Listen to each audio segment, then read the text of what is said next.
오늘은 무엇이 교회인가 계속해서 교회의 사명 두 번째, 특별히 전도, 복음 전파에 대해서 생각해 보도록 하겠습니다. 제목은 무슨 양식을 어디에 담아주고 있습니까? 라는 제목으로 은혜를 나누려고 합니다. 교회의 사명은 그 첫 번째가 예배입니다. 우리 모두 예배자로서 오늘 이렇게 주 앞에 나왔죠. 예.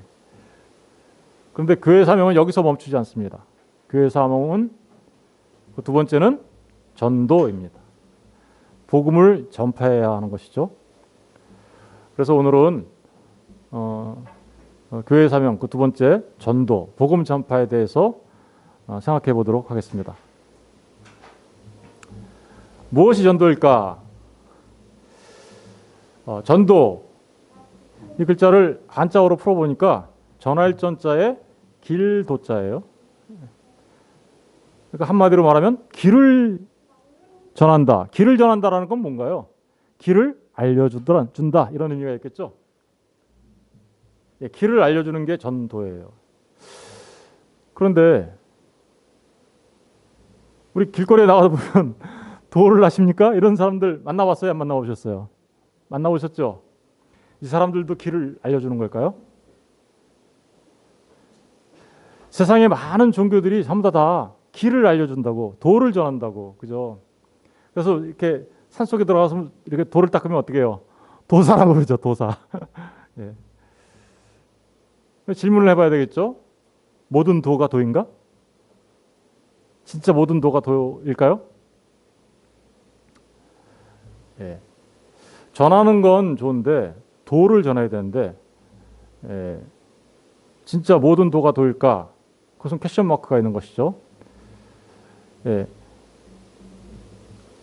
성경에서 말하는 전도는 모든 도를 말하는 게 아니죠. 유일한 도, 유일한 길을 말하는 거예요. 캐리그마라고 하는데요. 전도는 그 길에 대하여 그 길을 복음이라고 하고 그 복음을 선포하는 것을 전도라고 합니다. 고지라고 하죠. 고지, 알린다. 그렇죠? 왕이 왜 칙령을 내리면 벽보를 이렇게 붙여서 백성들한테 알리죠. 백성들이 거부할 수 있어요, 없어요? 거부할 수 없는 거죠. 바로 그렇게 선포하는 것, 이걸 전도라고 할 수 있는데 특별히 복음을 선포하는 거예요. 신약 성경에 나타나는 복음은 어떤 메시지고 어떤 선언인데 그 선언을 어떤 선언이냐?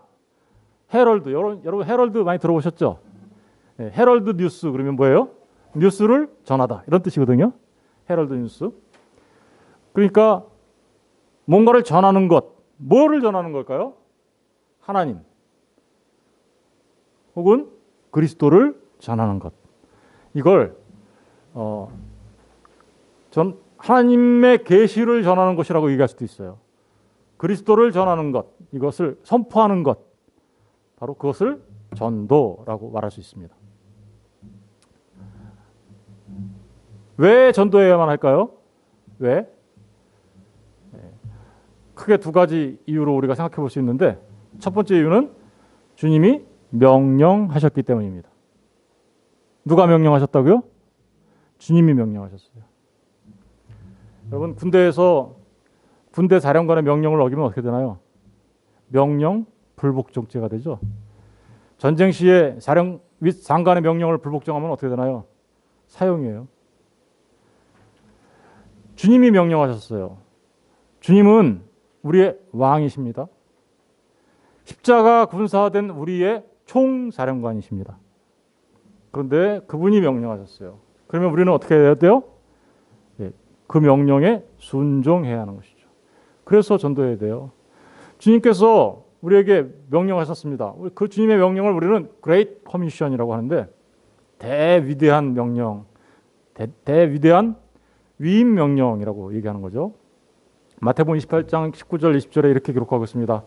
그러므로 너희는 가서 모든 민족을 제자로 삼아 아버지와 아들과 성령의 이름으로 세례를 베풀고 내가 너희에게 분부한 모든 것을 가르쳐 지키게 해라. 이게 주님이 우리에게 하신 명령이에요. 저 명령을 한마디로 이야기하면 복음을 전파해라. 다른 말로 얘기하면 증인으로 살아라. 증인 되어라.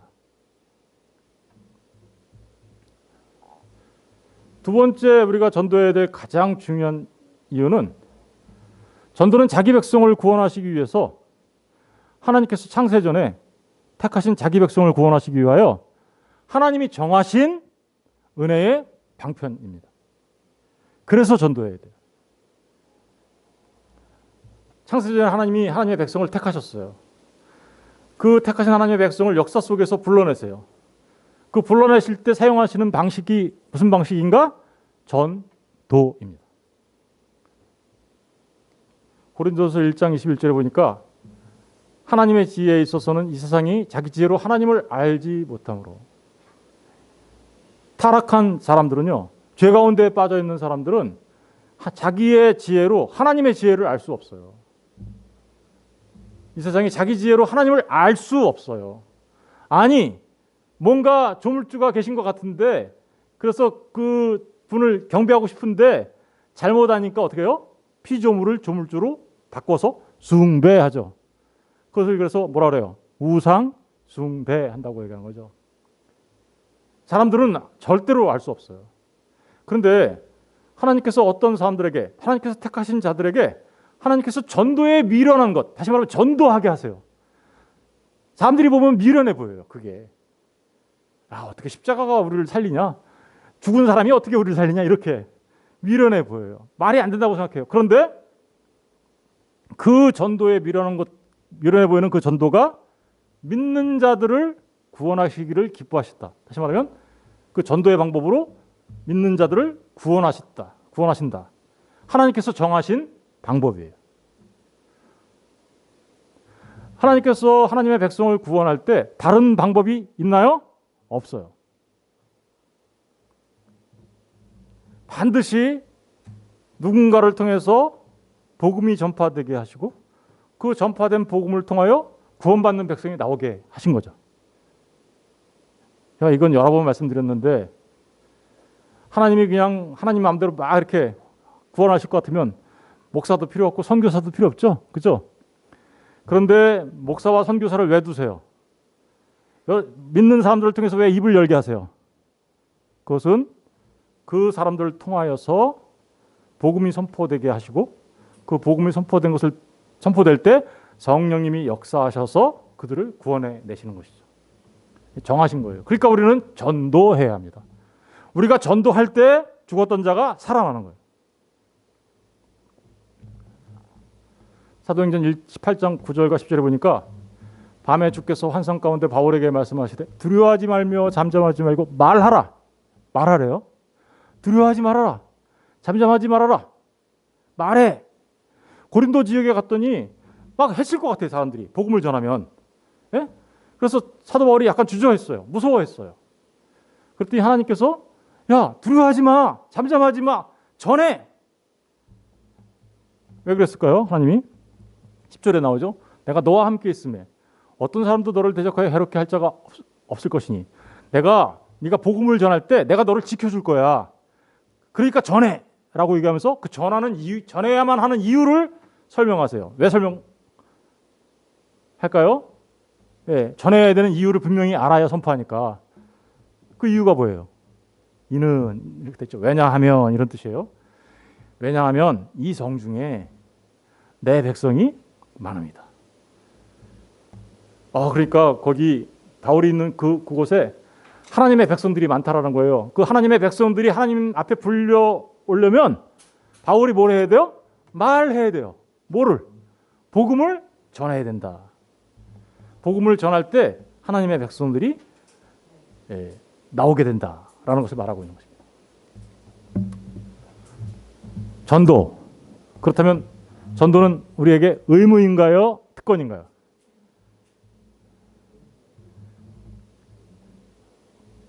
둘 다입니다. 첫 번째, 의무로서의 전도, 의무로서의 사명. 전도에 대해서 생각해 보겠습니다. 왜 의무인가? 주님도 그 일을 하려고 오셨어요. 주님이 전도하셨어요. 누가복음 4장 40절에 보면 갈릴리 여러 회당에 다니시면서 주님이 전도하시더라 이렇게 기록하고 있어요. 주님이 하신 일이 뭐예요? 주님은요 하나님의 아들로 이 땅에 오셔서 사시는 내내 동안 전도하신 거예요. 전도하신 거예요. 그뿐만 아니에요. 사도 바울도 주님으로 인하여 사도된 사도 바울도 전도했습니다. 사도 바울은 이렇게 얘기해요. 디도서 1장 3절에서 자기 때에 자기의 말씀을 전도로 하나님이 자기 때에 자기의 말씀을 뭘로 나타냈대요? 전도를 통해서 말했대잖아요. 그런데 이 전도는 우리 구주 하나님이 명하신 대로 내게 맡기신 거다. 그러니까 이거는 사도 바울은 지금 전도해야 되는 것을 어떻게 생각하고 있어요? 하나님이 내게 맡겨주신 일이야. 사명이야. 반드시 감당해야 되는 일이야 라고 여기고 있죠. 그래서 사도 바울은 그렇게 죽도록 전도하고 선교하며 살았던 것입니다. 왜요? 하나님께서 맡겨주신 일. 사도 바울은 자신의 모든 인생을 배설물로 여겼어요. 그리스도를 알아가는 게 가장 고상한 것이라고 여겼어요. 그리고 그것을 전하는 것을 자신의 사명으로 여기며 살았던 것입니다. 그러던 사도 바울이 아들과 같은 디모데에게 똑같이 얘기합니다. 아들과 같은 디모데한테 이렇게 얘기하죠. 디모데후서 4장 5절에 너는 모든 일에 신중하여 고난을 받으며 전도자의 일을 하며 내 직무를 다해라. 여러분 보세요. 아들 같은 디모데한테 뭐라고 하고 있어요? 전도자의 일을 하며 그것이 곧 너의 직무다. 네가 해야 할 의무이자 사명이야 라고 얘기하고 있죠. 그렇습니다. 전도는 우리가 반드시 해야만 하는 의무입니다. 의무. 보세요. 주님이 하셨죠? 사도 바울이 하셨죠? 디모데 목사님이 하셨어요. 누구도 해야 돼요. 이제 그들에게 복음을 전해받은 성도인 우리도 똑같이 해야 되는 거죠. 그런데 이 전도는 의무로서만 우리에게 맡겨진 사명은 아닙니다. 전도는 오히려 특권입니다. 특권이에요. 특권이라는 건 뭐예요? 모든 사람이 누릴 수 있는 거 아니라는 거죠. 어떤 특별한 사람들만이 누릴 수 있는 권리라는 뜻이잖아요. 그죠? 특권. 왜 성도에게 전도가 특권일까? 사도행전 1장 8절에 이렇게 얘기합니다. 오직 성령이 너희에게 임하시면 너희가 권능을 받고 예루살렘과 온 유대와 사마리아와 땅끝까지 이르러 내 증인이 되리라. 증인 된다라는 게 뭐 하는 거예요? 전도자가 된다라는 거예요. 증인 된다라는 게. 그런데 어떤 사람이 그 일을 할 수 있나요? 성령이 임한 사람. 그리고 어떤 사람이에요? 성령의 권능을 받은 사람. 성령의 권능을 받았다. 아까 우리 찬양 부를 때도 그런 찬양이 있던데, 그죠? 하나님의 꿈이 나의 꿈이 되게 해주시고 예수님의 그 인격이 나의 인격이 되었으면 좋겠습니다라고 노래하고 성령님으로 인하여 권능 있는 자가 되었으면 좋겠다라고 찬양했죠. 아까 그 권능 누가 갖고 있는 거예요? 저것은 성령 세례를 받은 하나님의 아들들만 갖고 있는 특권이에요. 성령의 권능이 있어요. 근데 그 권능이라는 게 무슨 권능일까요? 이게 권능이라는 말이 다이너마이트 이런 말에서 나왔다는 게 두나미스라는 말이니까 우리가 무슨 뭐 슈퍼맨이 되는 것처럼 사람들이 생각해요. 그런 말 하는 걸까요? 모든 그리스도인들은 무슨 일이든 다 하는 슈퍼맨이 된다 이런 말일까요? 그런 말 아니죠. 뭐가 된다라는 거예요? 권능을 받으면 무슨 일을 한다는 거예요? 권능을 받으면 증인 된다고 하잖아요. 지금 내 증인이 되리라. 성령의 권능을 받으면 증인으로서의 삶이 나타나는 거예요. 전도자로서의 직무를 감당하는 삶이 나타나는 거예요. 그게 성령 받은 자들에게 나타나는 삶의 모습이에요. 그러면 증인은 어떤 삶인가요? 증인은요, 증인이라는 이 말의 원어를 보면 순교 이런 말이 들어가 있어요. 어떤 말이 들어가 있다고요? 순교. 성령의 권능을 받으면 진리를 지키기 위하여 자기 목숨을 내어놓는 사람들이에요. 진리를 지키기 위하여 자기 목숨을 내어놓는 사람들, 그들이 바로 곧 증인이라는 거예요. 진리를 지키기 위하여 자신이 피 흘리기까지 지켜낸다. 이런 말이 여기 들어있는 거예요. 그걸 아무나 할 수 있나요? 누가 할 수 있어요? 이게 진리인 것을 성령의 권능을 받고 나서 보니까 내 목숨보다 중요한 진리야. 이거 반드시 지켜내야 돼. 나의 영원한 생명이 달려있는 일이야. 그거 아는 사람들이죠. 그 아는 사람들만 그렇게 해요. 그거를 알지 못하는 사람들은요, 자신의 목숨을 걸 일이 있나요? 없어요. 다시 말하면 증인으로서의 삶을 살아간다는 것은 너무나도 놀라운 그리스도의 비밀을 알게 되었고 하늘 비밀을 알게 된 사람들, 그 사람들은요, 그것을 지키기 위하여 목숨을 걸어요. 의무예요, 특권이에요? 너무나도 놀라운 축복이죠. 그죠? 특권인 겁니다. 하나님 나라를 상속받게 되는 특권, 하나님의 아들로서, 하나님의 백성으로서 살아갈 수 있는 특권, 너무나도 놀라운 특권을 누린 자들만 이 일을 감당하는 거예요. 왜 전도 안 하는가? 왜 안 할까요? 자신이 누리고 있는 이 특권이 얼마나 놀라운 건지 몰라요. 모르니 가만히 앉아 있는 거예요. 사람들이 죽든 말든 별로 안 불쌍해.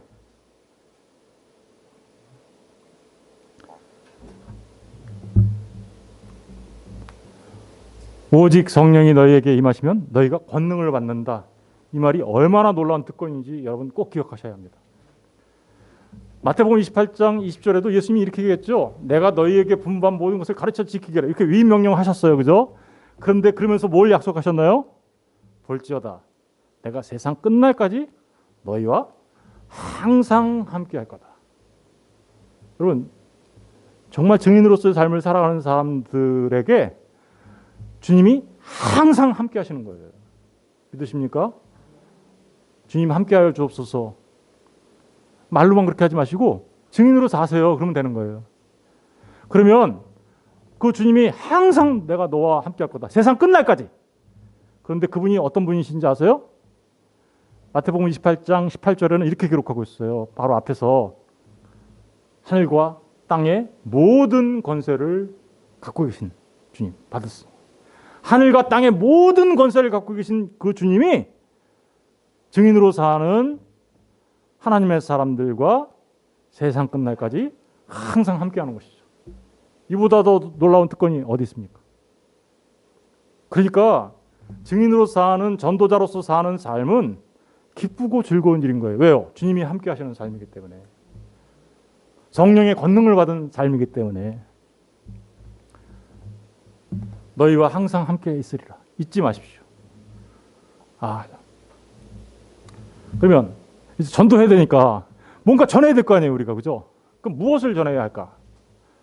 무엇을 전해야 하는가? 뭘 전해야 돼요? 영혼을 살리는 복음을 전해야 하는 것이죠. 복음을 전해야 돼요. 영혼을 살리는 거여야 돼요. 죽이는 거 전하면 됩니까? 안 됩니까? 전해놓고 꽝 되는 거죠. 그죠? 여러분, 전도라는 말을 두 개로 이렇게 나누면 전한다라는 말과 길, 도라는 말이 두 개가 합쳐진 거죠. 전한다라는 것은 어떻게 보면 우리 음식점에서 음식 주문하면 걸 한번 생각해 보세요. 우리가 음식점에서 음식을 주문했어요. 그랬더니 음식이 배달이 왔네. 그 배달 자체는 전이죠.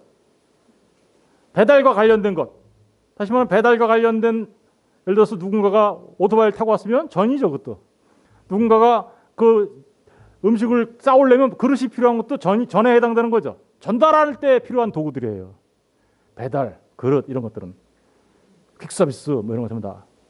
그런데 진짜 우리한테 전달돼야 되는 건 뭔가요? 음식 자체죠. 그렇죠? 예, 음식 자체예요.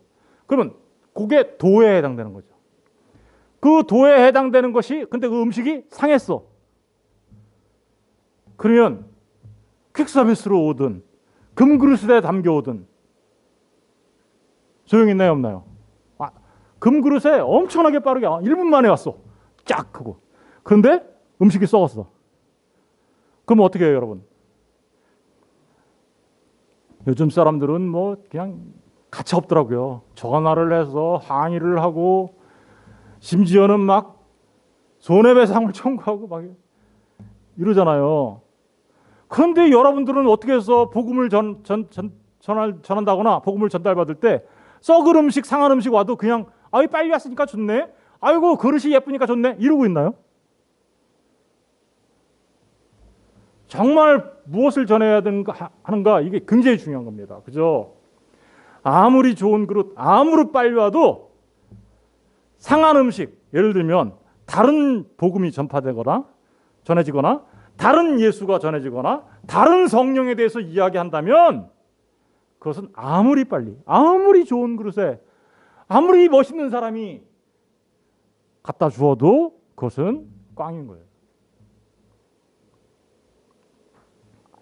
그러니까 전도에서 진짜 중요한 건 뭐예요? 도. 갈라디아서 1장 9절에 사도 바울은 그래서 이렇게 얘기했어요. 만일 누구든지 너희가 받은 것 외에 다른 복음을 전하면 저주를 받을지어다. 저주를 퍼붓어요. 여러분, 전도에서 가장 중요한 건 바른 복음이에요. 올바른 복음. 이게 다른과 바른이 발음이 비슷해가지고 헷갈려 하실까봐 올자를 제가 하나 더 붙였어요. 올바른 복음. 올바른 복음이 아니면 그것은 우리를 죽게 하는 겁니다.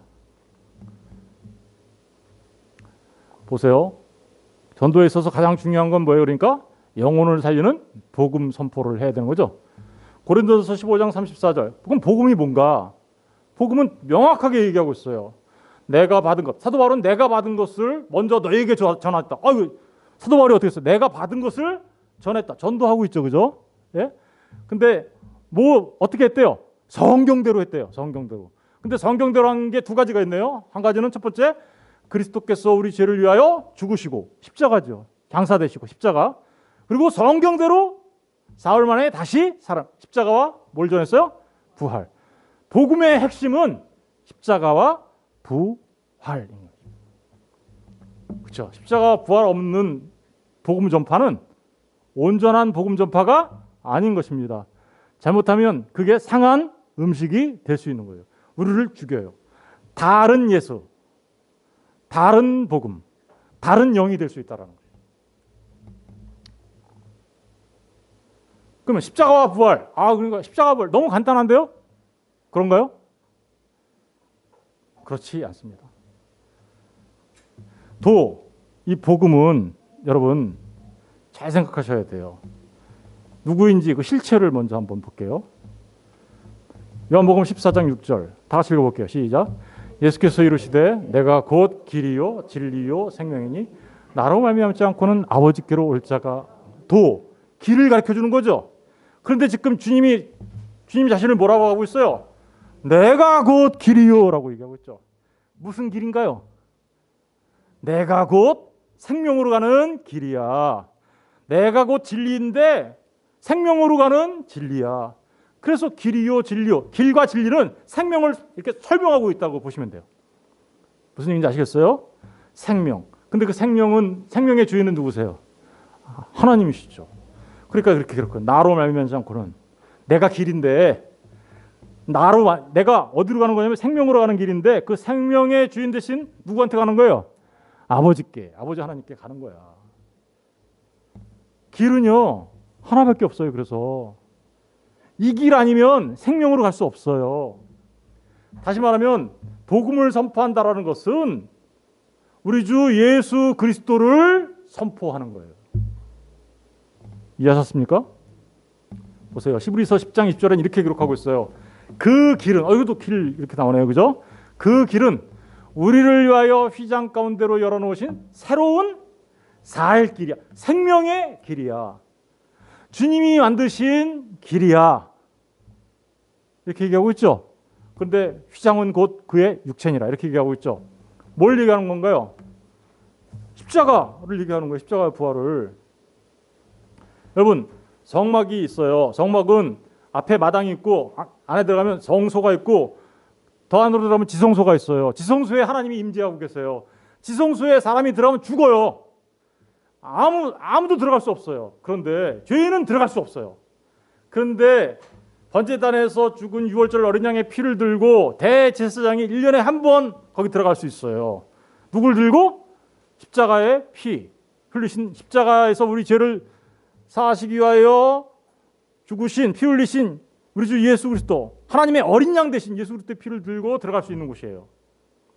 그런데 그 성소와 지성소에 가로막고 있던 휘장을 누가 찢었어요? 주님이 십자가에서. 주님께서 십자가에 달려 죽으실 때 그 성소와 지성소를 가로막고 있던 휘장이 하늘에서부터 아래로 쫙 찢어졌어요. 하늘에서부터 땅으로 하늘문이 열렸어요. 하나님 나라가 도래했어요. 그랬더니 어떻게 됐어요? 이제 누구나가 지성소에 들어갈 수 있게 되었어요. 그런데 그 휘장이 누구래요? 뭐래요? 예수님의 육체였다. 십자가에 달리신 그 허리에 창으로 허리를 상하시고 살을 찢겨내신, 그리고 피 흘려주신 예수님의 육체가 바로 그거였다. 여러분, 복음의 핵심은 십자가와 부활인데 성경은 그 십자가와 부활을 우리가 알 수 있도록 하기 위하여 다양한 모습으로 우리에게 설명해 주고 있는 거예요. 다양한 방법으로 하나님이 똑같은 얘기를 사실은 다양한 방법으로 우리에게 설명해서 너희들이 그 생명의 길, 그 진리의 길, 그것을 통해서 영원한 생명으로 나아갈 수 있도록 하시기 위한 거였단 말입니다. 그러니까 복음의 핵심은 누가 서 있어요? 우리 주 예수 그리스도. 주님의 인격과 사역이 그 핵심이에요. 우리는 말씀을 전해야 합니다. 그리고 말씀은 반드시 뭐 해야 돼요? 복음 선포해야 돼요. 복음 선포. 이 말의 차이를 잘 이해할 수 없는 분들이 많아요. 말씀이 복음 아니고 복음이 말씀 아니야? 다르다는 걸 제가 보여드릴게요. 누가복음 24장 44절에 이렇게 기록하고 있습니다. 또 이르시되 내가 너희와 함께 있을 때 너희에게 말한 바 곧 모세의 율법과 선지자의 글과 시편에 나를 가리켜 기록된 모든 것이 이루어져야 하리라 한 말이 이것이라 하시고. 다시 말하면 여기 보니까 모세의 율법, 모세 오경 말하는 거죠. 창세기, 출애굽기, 레위기, 민수기, 신명기 이런 거, 그죠? 그리고 율법과 선지자의 글과 선지자들이 쓴 많은 성경에 있는 글, 그리고 시편, 이게 다 뭐예요? 구약 성경이잖아요. 구약 성경. 구약 성경에 누구를 가리켜서 얘기하고 있대요? 나를 가리켜서 얘기하고 있다. 그럼 나는 누구예요? 예수님이시죠. 그럼 구약 성경 전체가 다 누구를 말하고 있다라는 거예요? 예수님을 말하고 있다라는 거예요. 그런데 어떤 사람들은 구약 성경을요, 있는 그대로, 예수님은 알지 못한 채 있는 그대로가 그냥 말씀인 줄 알고 그렇게 했어요. 예를 들면 구약의 신명기에 이런 말이 나옵니다. 구약 신명기 말씀에 신명기 28장 가면요, 너희가 하나님 말씀에 순종하면 복을 받고 너희가 하나님 말씀에 불순종하면 저주를 받을 거다, 이렇게 나와요. 그 복에 대해서 이렇게 얘기하죠. 너희가 하나님의 말씀에 순종하면 복을 받는데 그 복은 여러분들이 잘 아는 거예요. 성읍에서도 복을 받고 들에서도 복을 받고 너희 자녀들이 복을 받고 토지의 소산도 복을 받고 짐승들도, 새끼 낳고 그런 짐승들도 복을 받고 너의 광주리가 복을 받고 떡반죽 끓이기 복을 받고 나가도 복을 받고 들어와도 복을 받고 꼬리가 되지 않고 머리가 되고, 그죠? 이런 얘기들이 막 써 있어요. 순종하면 그런 복을 받는다. 불순종하면 반대예요. 반대로 저주를 받아요. 그랬더니 사람들이 어떻게 했어요? 와, 순종하면 성읍에서도 복을 받고 들에서도 복을 받고 떡반죽 고르기 복을 받고 광주리가 넘쳐나고 와, 부자다 걷네. 그래가지고 막 순종하려고 했어요. 그래가지고 그들은 율법을 613개로 만들어가지고 지켜내려고 엄청나게 애를 썼어요. 맨날 예루살렘 성전에 가서 희생제사 드리면서 열심히 지켰어요. 그랬더니 예수님이 뭐라 그래요? 예수님이 그들한테 뭐라 그랬어요? 야, 대제사장, 야, 바리새인들, 야, 사두개인들, 서기관들, 야, 이 뱀들아, 독사들아. 왜 그랬던 거예요?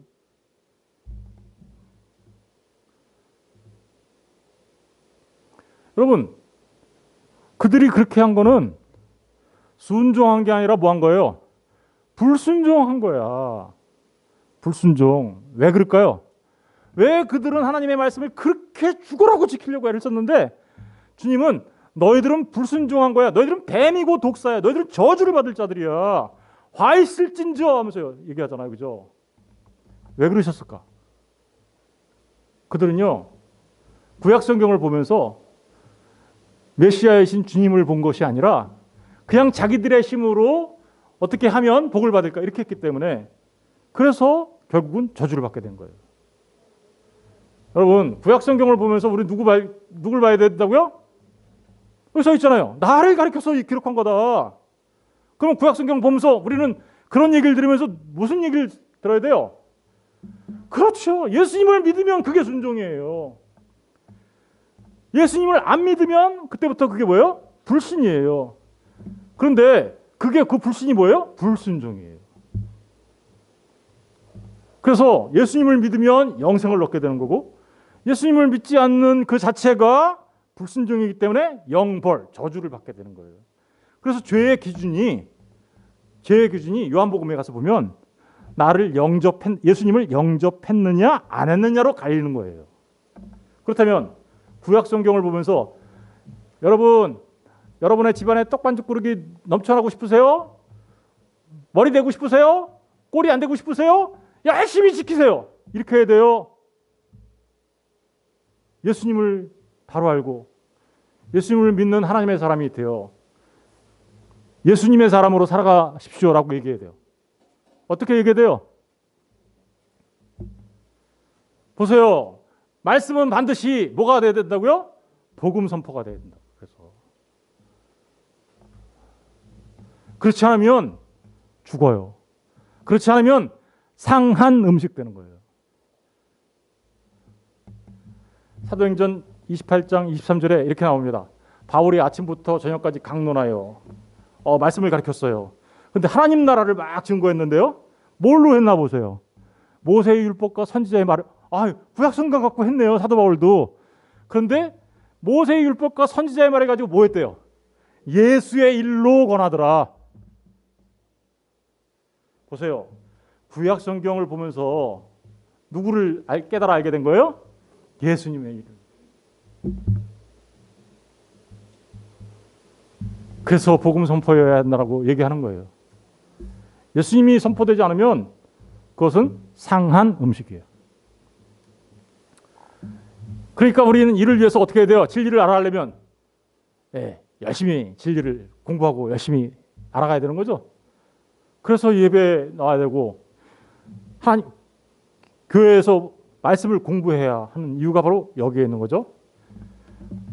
하나님에 대한 진리. 그렇죠. 우리 이미 다 1년 동안 벌써 이거 공부했어요. 하나님의 창조주 되심과 왕 되심. 인간에 대한 진리. 피조물로서의 인간과 타락한 인간. 죄인된 우리의 모습. 그리고 그리스도에 대한 진리.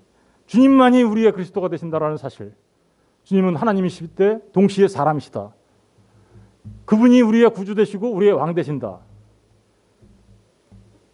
주님이 하신 그 구원의 사역을 성령 하나님께서 역사하셔서 우리가 구원받는다. 전인적인 회개와 믿음으로 나타난다. 이런 부분들을 우리가 다 공부하고 있는 거죠. 그죠? 지금은 우리가 뭐 공부하고 있어요? 교회란 무엇인가 공부하고 있잖아요. 교회에 대한 진리. 앞으로 공부할 거. 종말에 대한 진리. 우리가 왜 이렇게 알아야 되냐면 이게 바로 복음이기 때문에 그래요. 십자가와 부활을 설명하고 있는 것들이죠.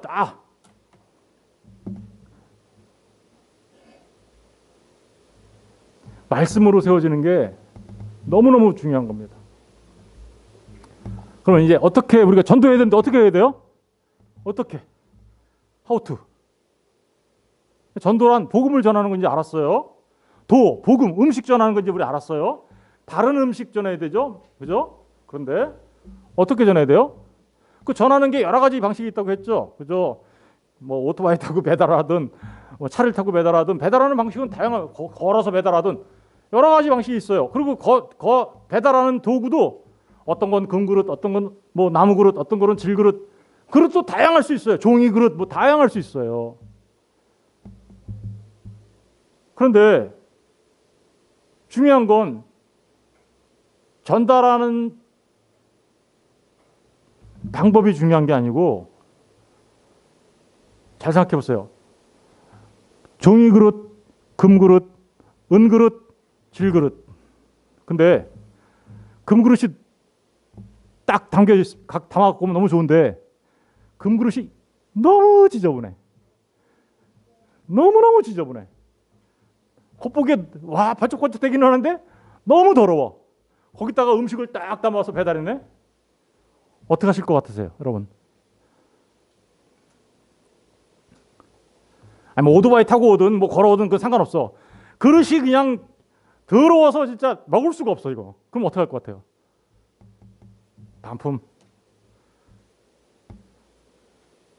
반품만 하나요? 거기다가 이제 막 달죠. 여기는 주문하지 마세요. 너무 더러워요. 막 이렇게 하면서 하잖아요. 해요, 안 해요? 예, 그릇에 좋고 나쁜 게 문제가 아니에요. 깨끗하느냐, 깨끗하지 않느냐가 중요한 거예요. 복음을 전하는 사람들이 능력을 갖고 있느냐, 안 갖고 있느냐, 똑똑하냐, 안 똑똑하냐, 지혜가 있느냐, 없느냐, 학벌이 좋느냐, 아느냐, 많은 것을 가졌느냐, 안 가졌느냐, 많이 배웠냐, 안 배웠냐, 이게 중요한 게 아니에요. 그 사람의 삶이 깨끗한가의 문제예요. 복음을 전하는 방식이 아니라 전하는 자의 삶이 중요합니다. 디모데후서 2장 20절에 21절에 이렇게 기록하고 있죠. 큰 집에는 금과 은의 그릇이 있을 뿐만 아니라 나무 그릇과 질 그릇도 있어 귀 쓰는 것도 있고 천이 쓰는 것도 있다. 그런데 그러므로 누구든지 이런 것에서 자기를 깨끗하게 하면 귀 쓰이는 그릇이 되려면 뭐가 돼야 된다는 거예요? 자기가 깨끗해야 돼요. 거룩하고 주인의 쓰심에 합당하며 모든 선한 일에 예비함이 되리라. 전도의 도구로 사용되어지는 우리는, 하나님의 일을 맡아서 그 일을 하는 우리 도구로서의 우리는 깨끗해야 돼요. 깨끗해야 돼요. 깨끗한 자가 복음을 바르게 전할 수 있는 것이죠. 삶은 엉망진창이에요. 안 믿는 사람이 봐도 저 인간 왜 이래 이렇게 사는데, 그러고서는 예수 믿으세요 이렇게 얘기하면 너나 믿어 이러지 않겠습니까?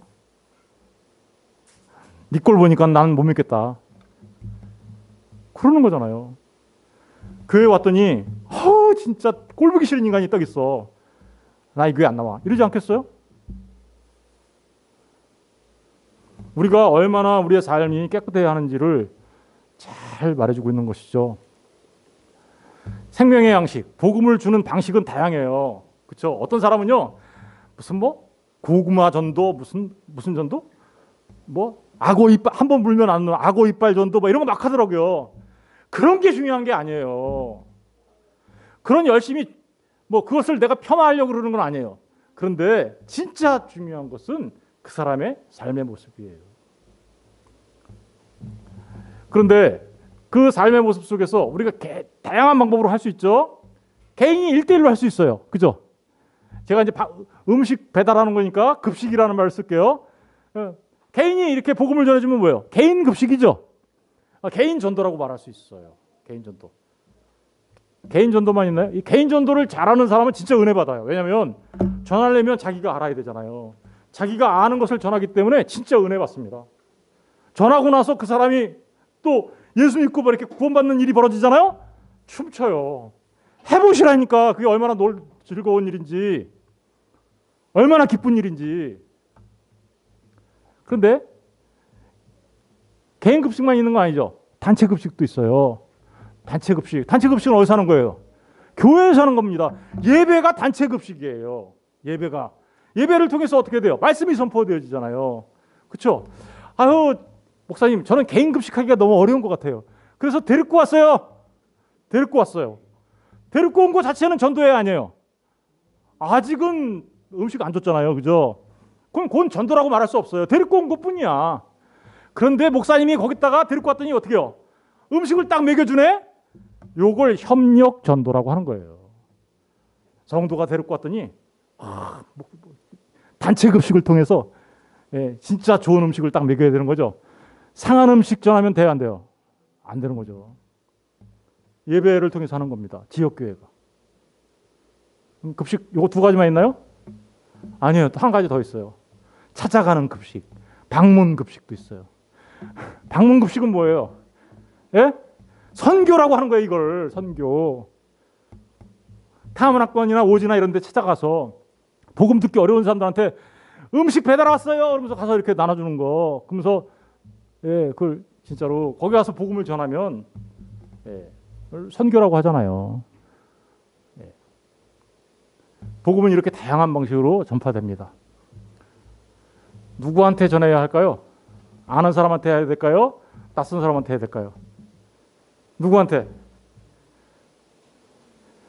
이거 제가 택하라고 질문한 걸까요? 둘 다. 그렇죠? 예수님은요. 둘 다한테 하셨어요. 예수님은요. 보세요. 요한의 말을 듣고 예수를 쫓는 두 사람 중에 하나는 시몬 베드로의 형제 안드레. 안드레가 있는데 안드레가 제일 먼저 예수님을 믿었어요. 그런데 그 안드레가 예수님을 만나고 나서 자기 형, 제 누구예요? 베드로한테 가서 얘기합니다. 베드로. 그가 먼저 자기의 형제 시몬을 찾아 말하되, 시몬이 누구냐면 베드로예요. 말하되 우리가 메시아를 만났어 라고 얘기했어요. 메시아를 말하면 그리스도다. 그리고 어떻게 했어요? 데리고 왔네. 그죠? 단체 급식하려고 데리고 왔네. 그죠? 그때 예수님이 거기 딱 진짜 양식 대신, 생명의 양식 대신 주님이 거기 딱 있네. 주님의 양식을, 그래서 어떻게 했어요? 베드로가 딱 먹게 된 거죠. 진짜 양식 대신 예수님을 딱 먹게 된 거예요. 그래서 예수께서 오니 예수께서 보시고 가라사대 내가 요한의 아들 시몬이 장차 개발할 거다. 이름을 바꿔주죠. 새 이름을 주시죠. 그죠? 바로 이게 전도예요. 그런데 보니까 누구한테 했어요? 안드레가. 형한테 했네. 형제한테. 그죠? 베드로한테 했네요. 여러분의 가족, 여러분들이 알고 있는 지인들, 여러분의 직장에서 여러분이 아는 모든 사람들이 우리의 전도의 대상이고 우리가 전해야 할 사람들인 것입니다. 그렇죠? 근데 거기서 멈추지 않죠. 예수님은 모르는 사람도 찾아갔어요. 그죠? 요한복음 4장 13절 14절에 보니까 예수께서도 대파에 가라사대 이물을 먹는 자마다 다시 목마를. 다시 말하면 이건 사마리아 땅에 있는 야곱의 우물에서 물 길는 여자를 예수님이 찾아갔어요. 한 번이라도 본 적이 있나요? 사마리아 여인하고 예수님하고 한 번도 본 적 없어요. 그런데도 불구하고 예수님이 찾아갔어요. 왜요? 복음을 전하시려고. 그러면서 가서 얘기를 다 하시죠. 물 한 잔 주어. 물 주니까 내가 주는 물 마시면 너 목마르지 않을 건데 이런 얘기 쭉 하시면서 남편 데리고 와봐. 너 남편 없다니까. 그래 너 없구나. 이러면서 그랬더니 여자가 어떻게 했어요? 와 내가 메시아를 만났다고 하면서 최초의 사마리아 땅에서의 전도자가 되잖아요. 그죠? 내가 메시아를 만났다. 아는 사람한테만 했어요? 아니죠. 전혀 알지 못하는 사람한테도 우리가 했어요. 다시 말하면 우리는 늘 우리 곁에 있는 사람들을 복음을 전해야 될 대상으로 여기고 복음을 전할 준비를 하고 있어야 되는 거죠. 그리고 무조건 전해야 하는 것이죠.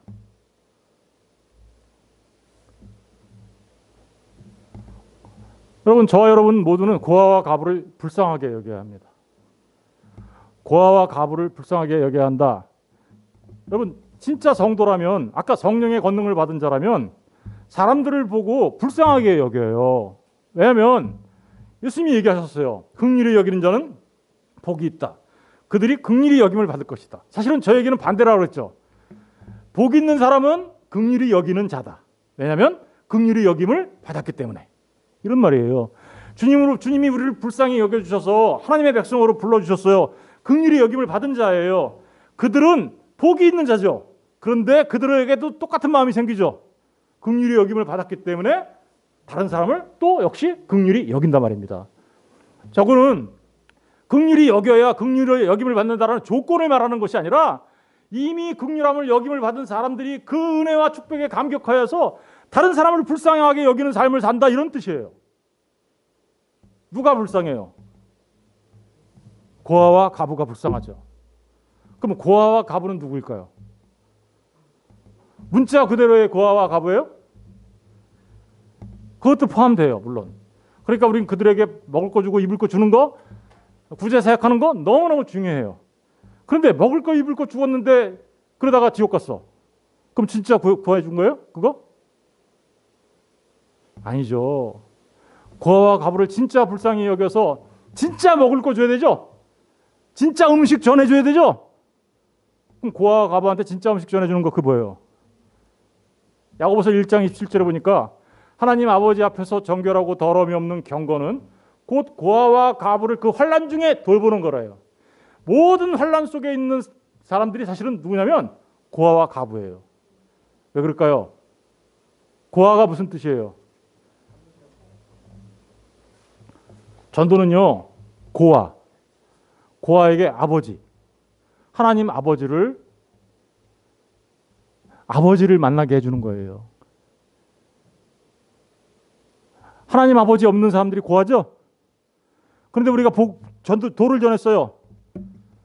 먹을 거 입을 거 단순하게 이 땅에서 살아가는 거, 그거 전해주는 것도 중요한 일이긴 하지만 그거보다 더 중요한 건 영원한 생명의 양식을 먹여서 영원한 생명의 아버지께로 나아갈 수 있게 해서 아버지 만나게 하는 거.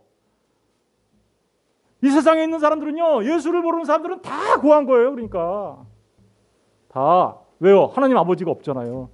아니, 오히려 마귀가 아버지라잖아요. 과부 누구예요? 그렇죠. 과부 남편 없는 사람이에요. 신랑 없는 사람을 과부라고 해요. 그런데 예수님이 우리의 신랑 되신다고 하죠? 예수님 모르면 과부예요. 그러면 과부를 불쌍히 여긴다라는 건 고아를 불쌍하게 여기고 과부를 불쌍하게 여긴다라는 그 말의 진짜 깊은 의미는 뭔가요? 그렇죠. 복음을 전해서 진짜 구제해서 진짜 음식 줘서 진짜 생명의 양식 주어서 그들로 아버지 하나님 만나는 아버지가 있는 자가 되게 하고 진짜 생명의 양식 줘서 신랑 없는 자에게 중매서서 신랑 만들어주는 거. 그렇죠. 사도 바울은 자기가 중매쟁이라고 그러잖아요. 그래서 고린도후서에 가서 보면 나 중매쟁이다. 너희들하고 하나님 만나게 해줬잖아. 신랑 대신 예수님 만나게 해줬잖아. 이렇게. 여러분, 긍휼히 여긴 자는 이 복음을 전하기 위해서 자신의 시간과 물질과 몸과 마음을 복음의 통로로 사용하는 사람들이에요. 이 사람들이 진짜 불쌍히 여기는 사람들이에요. 말로만 불쌍하게 여긴. 고아와 과부들이 진짜 왔는데 배고파? 가서 사 먹어. 이게 도와주는 거예요?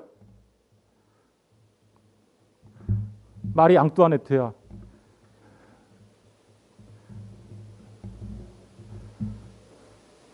응? 빵 사 먹으면 되잖아. 그러면서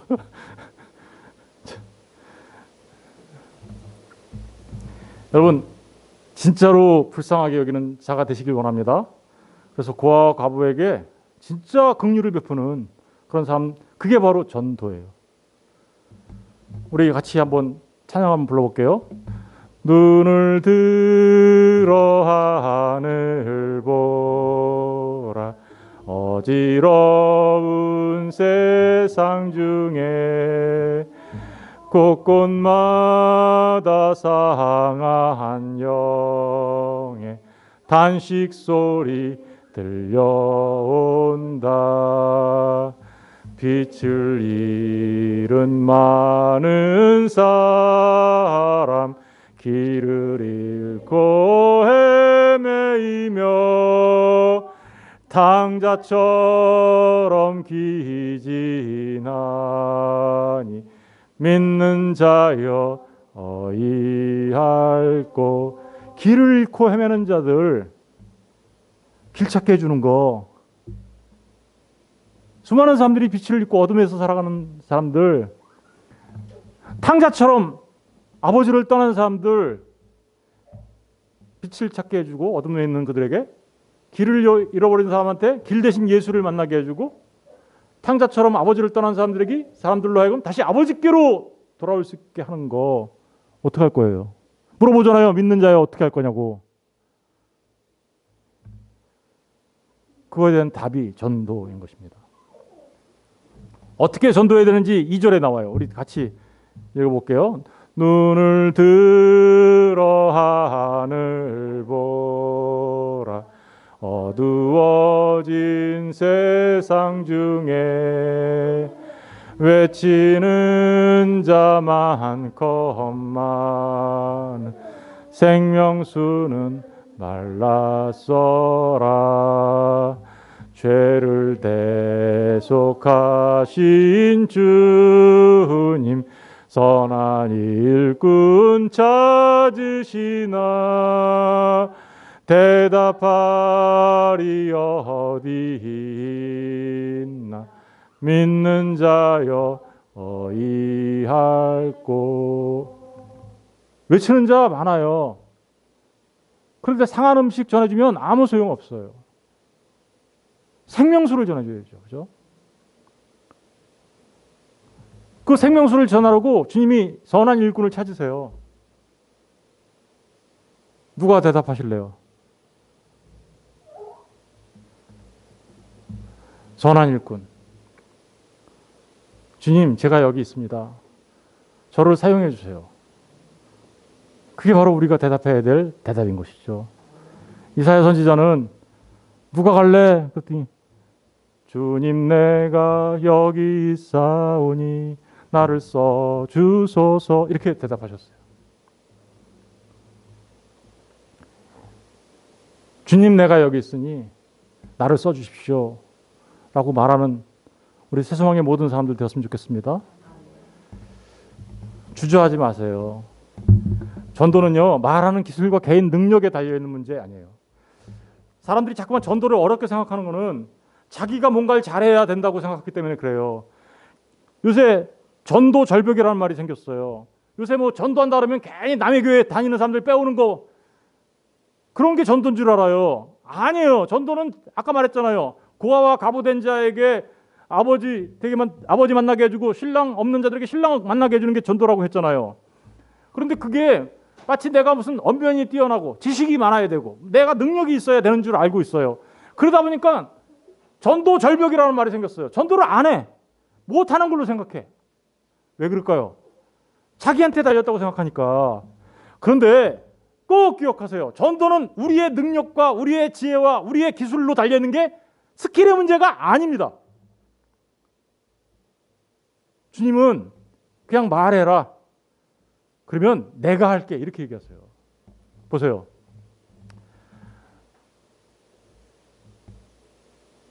다양한 방식으로 사람들이 전도하고 할 수 있어요? 특별하게 하는 방법 없어요. 성령의 능력이 하세요. 고린도서 2장 4절 읽어볼게요. 시작. 내 말과 내 전도함이 설득력 있는 지혜의 말로 하지 아니하고 다만 성령의 나타나심과 능력으로. 여러분, 저와 여러분이 말 잘해야 돼요? 말 못하면 어때요? 그냥 말하면 돼요. 그 말하는 기술이 중요한 게 아니라 말하는 내용이 중요한 거예요. 여러분이 알고 있는 주님을 그냥 얘기하면 돼요. 십자가와 부활을 얘기하면 돼요. 말하는 설득력 있는 말. 정말 달변이네. 이런 사람들만 쓰는 게 아니란 말입니다. 사도 바울도 말은 어눌했어요. 글은 좀 쓰셨는데 그런데도 사도 바울을 통하여 이 복음이 전파됐잖아요. 왜 그렇게 했을까요? 성령의 나타나심과 능력으로 되는 거기 때문에 그렇습니다. 믿으십니까? 여러분, 그냥 성령 하나님 역사해 주옵소서. 성령님께 맡깁니다. 나는 말합니다. 이게 전부 다예요. 말합니다. 그러므로 담대하세요. 그냥 복음을 선포하세요. 결과는 하나님께 맡기면 돼요. 하나님의 백성이 있으면 믿고 나올 거고 없으면 안 믿고 사도 바울이 전했어요. 그런데 사도 바울이 전했는데도 불구하고 로마에서 전했는데도 불구하고 어떤 사람은 사도행전 28장 24절에 보니까 그 말을 믿는 사람도 있고 어때요? 믿지 않는 사람도 있다. 믿는 사람은 성령이 역사하신 거고 믿지 않는 사람은 창선에 택하지 않은 사람일 수가 있겠죠. 성령님이 역사하시지 않은 거죠. 그러니까 우리가 전할 때 꼭 믿어서 나와야 된다라는 이런 것 때문에 우리가 주저주저 하는 거예요. 그러나 걱정하지 마세요. 성령 하나님이 역사하시면 철벽 같은 사람도 무너져서 주님 앞으로 무릎 꿇고 나옵니다. 그런데 금방 믿을 것 같은 사람도 성령 하나님이 역사하지 않으면 죽어도 안 나와요. 쟤는 예수 믿을 것 같은데 왜 안 믿는 거야? 이런 사람이 있어요, 없어요? 있어요. 사도행전 13장 48절에 이렇게 나오죠. 이방인들이 듣고 기뻐하여 하나님의 말씀을 찬송하며 영생을 주기로 작정된 자는 다 믿더라. 하나님께서 창세전에 택하신 자들은요, 우리의 어눌한 말도 사용하셔서 하나님께서 불러내시는 거예요. 걱정하지 마시고 담대하게 여러분 안에 있는 여러분을 살리신 그 복음을, 그 예수를, 그 주님을, 내 안에 있는 주님을 전하시면 되는 거예요. 단 한 가지, 동시에 기도하면서 하셔야 돼요. 골로새서 4장 3절에 보니까 우리를 위하여 기도하되 하나님이 전도할 문을 우리에게 전도할 문을 열어주십사 기도해야 되고, 또 그리스도의 비밀을 어떻게 해요? 말하게. 두 가지, 전도의 문도 열어주세요. 그리고 그리스도의 비밀을 잘 말할 수 있도록 도와주세요. 이런 마음으로 우리가 전도해야 하는 것이죠. 언제 해야 될까요? 답은 시도 때도 없이. 디모데후서 4장 2절에 너는 말씀을 전파하라. 때를 얻든지 못 얻든지 항상 힘쓰라고 해요. 사람들이 그렇게 돼요. 이렇게 해요. 복음 전해봐 남편한테. 그랬더니 아직 때가 아니에요. 아니, 때는 하나님이 정하시는 거지 왜 자기가 정해? 예? 자기가 하나님이야? 죄송해요. 그 인간은 말이에요, 속된 말로 때가 안 됐어요. 아직 멀었어. 아니, 쥐가 하나님이야 왜? 때는요 하나님이 정하시는 거예요. 때를 얻든지 못 얻든지 하라 그러잖아요 지금. 그때는 하나님이 아세요. 그리고 하나님이 그 정하신 그때에 여러분을 사용하셔서 불러내시는 겁니다. 때를 얻든지 못 얻든지 하나님께 맡기고 전하시면 되는 겁니다. 어디서 전해야 될까요? 어디서? 예? 아무 데서나. 예, 어디서나. 예, 아무 데서나라기보다도 어디서나가 맞겠죠, 그죠? 예, 사도행전 1장 8절에 보니까 예루살렘과 온 유대와 사마리아와 땅 끝까지 여러분의 예루살렘은 어디예요? 여러분의 유대 땅은 어디고? 여러분의 사마리아 땅은 어디예요? 저 이스라엘만 유대 땅이에요? 땅 끝이 어디예요, 도대체? 땅 끝까지 이르러 증인된다 그러는데 땅 끝. 지구는 둥그니까 자꾸 걸어 나가면 어디로 와요? 제자리로 와요. 그럼 땅 끝 어디예요? 제자리라니까, 자기 자리. 내가 증인되는 그곳이 땅 끝이에요. 내가 복음을 전하는 그곳이 땅 끝이에요. 보세요. 요한복음 21장 5, 6절 예수께서 이르시되 얘들아 너희에게 고기가 있느냐? 대답하되 없나이다. 이르시되 그물을 배 오른편에 던지라. 그리하면 잡으리라. 밤새도록 잡으려고 했어요. 베드로가 배에서 깊은 물에 던지고 여기저기 막 던졌어요. 한 마리도 안 잡혔어요. 그런데 예수님이 야, 배 오른편에 던져봐. 그랬더니 예수님 말씀을 듣고 믿고 그냥 던졌어요. 그랬더니 153마리가 잡혔어요. 여러분, 여러분의 배 오른편은 어디예요? 어디 가야 돼요? 딴 데 가야 돼요? 바다에서 하는 거니까 저 인천 앞바다 나가야 돼요? 아니죠. 여러분이 말씀을 붙잡고 전하는 그곳이 배 오른편이에요. 그곳이. 주님의 말씀을 붙잡고 주님, 내가 주님의 말씀에 순종하여서 이제 내가 그물을 던집니다. 물고기 많이 잡게 해주세요. 이렇게 기도하고 던지면 되는 거예요. 던졌더니 어떻게 됐대요? 물고기가 많아 그물을 들 수 없다. 경험해 보셔야 돼요. 전도의 기쁨을 경험해 보셔야 됩니다. 우리 모두는 사람 낚는 어부로 주님 앞에 부름을 받았습니다. 주님께서 나를 따라오라. 내가 너희를 사람 낚는 어부가 되게 할 것이다. 라고 말씀하셨습니다. 세상 사람들은요, 바다에 나가서 물고기를 잡습니다. 이렇게. 그런데 바다에 나가서 물고기를 잡았는데 딱 한 마리 잡았어. 그랬더니 사람들은 어떻게 생각해요? 에게! 겨우 한 마리 잡았네. 이렇게 얘기해요. 세상 사람들은. 그런데 사람 낚는 우리가 한 마리의 물고기를 잡았다라는 것은 천하를 얻은 거예요. 왜 그럴까요? 한 사람의 영혼이 천하보다도 귀한 것이죠. 에게가 아니에요. 한 사람을 전도해도 그것은 너무나도 놀라운, 너무나도 축복된 그런 일을 감당하신 겁니다. 사람 낚는 어부. 예수님이요, 이 땅에 오신 목적도 인자가 온 것은 잃어버린 자를 찾아 구원하려 온 거야. 주님도 나도 낚시하러 온 거야. 이런 말이에요. 그죠? 예. 나도 그물 던져서 사람 건지려고 온 거야. 그런데 이제 내가 너를 건졌으니 너도 그 일을 해. 너도 사람 낚는 어부다. 한 사람 천하보다 귀하다. 에게가 아니라 와 이만큼 이렇게 말해야 하는 것입니다.